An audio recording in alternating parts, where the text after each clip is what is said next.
I'm going to just say a few words about about an incident that is occurring, a horrible incident in our country, and then we're going to begin our conversation. But before I begin, I do want to talk about what happened in Georgia, in Atlanta. It is tragic. Our country, the president and I, and all of us, we grieve for the loss. Our prayers are extended to the families of those who have been killed. And it speaks to a larger issue, which is the issue of violence in our country and what we must do to never tolerate it and to always speak out against it. The investigation is ongoing. We don't yet know, we're not yet clear about the motive. But I do want to say to our Asian American community that we stand with you and understand how this has frightened and shocked and outraged all people, but knowing the increasing level of hate crime against our Asian American brothers and sisters, we also want to speak out in solidarity with them and acknowledge that none of us should ever be silent in the face of any form of hate. And with that, I am very excited to speak with the Taoiseach and to meet you this morning. Good morning. I am Kamala Harris, the Vice President of the United States, and very much looking forward to our conversation. And happy St. Patrick's Day on behalf of our country. As you know, our country has a long history of friendship, of shared values and culture and experiences with the people of Ireland.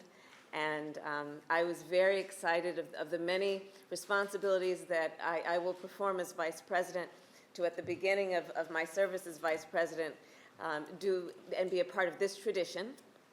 Only wish that it were in person, but we can hope for next year that we will share a good breakfast together. But I do welcome you, and I will tell you that our commitment to Ireland remains steadfast and strong. In the midst of global freedoms being in decline, our nations remain close because we are committed to democracy. At a time when there are threats to not only global health, but our climate and security, our nations remain committed as partners in solidarity to the importance of fighting for human dignity. On behalf of the President, I would like to thank Ireland for advancing our shared values as a member of the United Nations Security Council, and also thank you for our robust economic partnership. As you may know, I hail from California, where we take great pride in what we have created around technology, and I have great admiration for the work that you are doing in Ireland and the partnership that we share. And we also thank you for the support of, currently I'm told we have 300,000 American jobs, and of course the support of the tens of thousands of jobs in Ireland and the investment that we share in each other in our economic prosperity. And we are of course hopeful to create more jobs as we continue to strengthen our partnership. And next year, as I said, I look forward to meeting with you over breakfast, but for now, we'll make this work, and I look forward to our conversation. And again, happy St. Patrick's Day to everyone and to you. Thank you. And first of all, Madam Vice President, I would like to express my condolences to you and to the American people and to the families of those bereaved and families of those killed and injured in the terrible shootings in Atlanta. And be sure of our solidarity of all of the people of Ireland and indeed the entire world at this attack on the Asian American community. And I join with you in saying we have to consistently and constantly speak out about this type of mindless violence in our midst. Madam President, Vice President, in November 1990, 30 years to the day before your recent election, Ireland elected our first woman president, Mary Robinson. And in her inauguration speech, she famously remarked that she had been elected by the women of Ireland, who instead of rocking the cradle, rocked the system. Oh, that's good. Setting out her vision for the office, she quoted her friend, the brilliant Irish poet and Stanford professor, Evan Boland, Yes. Observing that she was determined to right women who had been outside of history back into it. So alongside President Biden, your own election, Madam and Vice President, has written history at many levels. Thank you. As you have said, you may be the first woman in your role, but you will not be the last. And Indeed. I hope, Madam Vice President, that I will have the opportunity to welcome you to Ireland too during your time as Vice President. You will be most welcome. Thank you. You know the ties between our nations are rich and they are deep. The grass on the flag of your own home state of California, on which that famous grizzly bear prowls, is officially an Irish green, a testament to the immigrants who helped build the Golden State. Absolutely. And one of them was Kate Kennedy of Meath, and she led the Equal Pay for Equal Work campaign of 1874, which successfully lobbied the Californian legislature to provide female teachers the same pay as their male counterparts. And in 1886, she was then the first woman in California to run for statewide office. Now, she didn't win any more than the fight for equal pay was won at that time. Yes. But she put both ideas on the agenda. She changed the playbook.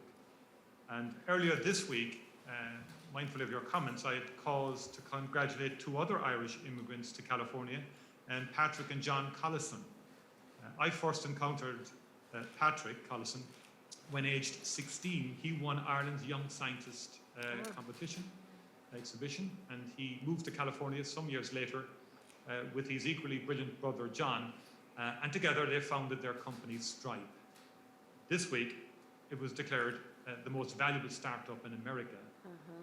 It now has dual headquarters in Dublin and San Francisco, Yes. an exemplar of the deep and mutually beneficial, mutually inspiring ties between our two nations. Madam Vice President, I look forward to discussing these ties with you this morning, and I also look forward to meeting some brilliant young people with you later, the first class of Frederick Douglass Global Fellows to visit Ireland, following in the footsteps of the great abolitionist 175 years ago. I look forward to our discussions, but most of all, I'm delighted to have this opportunity to get to know you and to wish you a very, very happy St. Patrick's Day.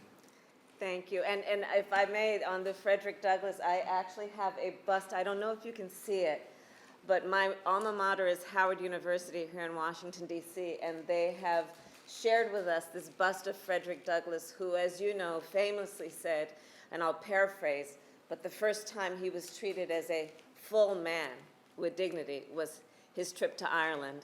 And later today, you and I will join with the students who will be visiting Ireland, these African-American students, in the spirit of Frederick Douglass and in the name of Frederick Douglass. So thank you, Taoiseach, for that.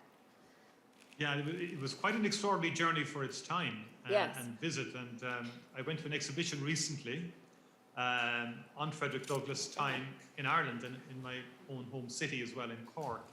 And it struck me the degree to which he was actually received in Ireland in such a warm and friendly way. Yes. And of course, he got to meet the great liberator, Daniel O'Connell, Yes. as well, who inspired him a lot. And I think it demonstrates how far back we had so much in common in terms of values and approach to the world. Absolutely. Thank you. Thank you.